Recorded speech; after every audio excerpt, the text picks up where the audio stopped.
C'est la compile des bourrés du week-end sur CRF. La compile des bourrés du week-end. Alors, il y a des bourrés en France, on va les retrouver dans un instant, mais d'abord, on va démarrer aux États-Unis. Oui, une fois n'est pas coutume, il n'y a pas que des bourrés chez nous. Numéro 3. Et ouais, il y a des bourrés aussi aux States. Un policier a pris le téléphone d'une femme. Il venait de l'interpeller puisqu'elle conduisait en état d'ivresse. Bon, pas bien, surtout qu'aux États-Unis, ce genre de délit est très fortement puni. Et là, donc, il fouille dans le téléphone de la dame interpellée. Donc déjà, ça, c'est vraiment pas bien. Et il trouve des photos d'elle un petit peu dénudée. Et là, il se les envoie tranquille sur son portable.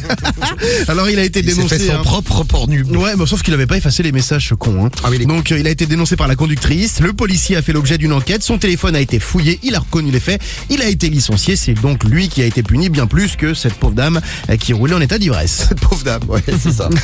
Donc ça, c'était aux États-Unis. On va retourner en France et on va retourner chez moi dans le 42 à Firminy. Numéro 2. Firminy dans le 42, la ville qui m'a donné naissance. Tout à fait. Waouh. Exactement. Vous savez qu'il y a une statue.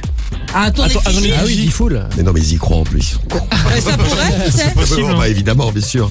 Alors à Firminy, ça s'est passé ce week-end pour l'anniversaire de son cousin. C'est un gars qui a voulu lui offrir une prostituée. Hein? Il est très excité, très pressé d'arriver là où se trouve la prostituée. Donc elle était dans la rue. Bon, il était déjà bien bourré, bien touché par l'apéro.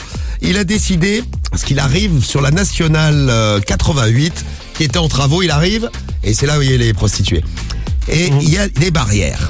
Il se dit, les barrières, les putes, moi, les barrières. Et il sort de sa voiture et il commence à enlever les barrières de sécurité sur la nationale 88 en travaux. Bon, heureusement à ce moment-là, une voiture de police arrive. Bon, les arrête un peu, se rend très bien compte qu'il n'était pas en état de conduire. Il l'arrête et il se bat avec la police, refus d'obtempérer. Le gars a quand même écopé de 7 mois. Ouais, grosse peine. 7 mois de prison, grosse peine, mais pas de prostituée et pas d'anniversaire pour il a le tout cousin. perdu, lui. Et il s'en passe des choses chez moi, vous avez vu. Ah, grave. Magnifique Saint-Étienne. C'est à côté de Saint-Étienne, Firminy, pour ceux qui connaissent pas. Et pour terminer, Numéro 1. Eh ben, nous allons terminer au PEC. C'est ce week-end, donc nous 7-8. sommes... Ouais, 7-8, il est à peu près 22h30 et là, des habitants d'un immeuble sont excédés. Ils en peuvent plus, ça fait une demi-heure que le cirque continue. Ils appellent la police. Pourquoi ?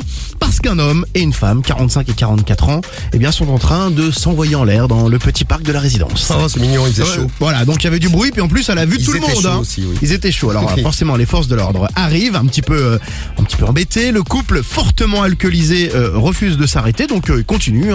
Les polices, arrêtez, ils continuent leur affaire. Et oui, les policiers ont dû employer la manière forte. Ils ont reçu des coups. Du coup, les policiers, l'un a été contraint d'utiliser son pistolet à impulsion électrique pour maîtriser la femme. Tous les deux à poil, je vous le rappelle.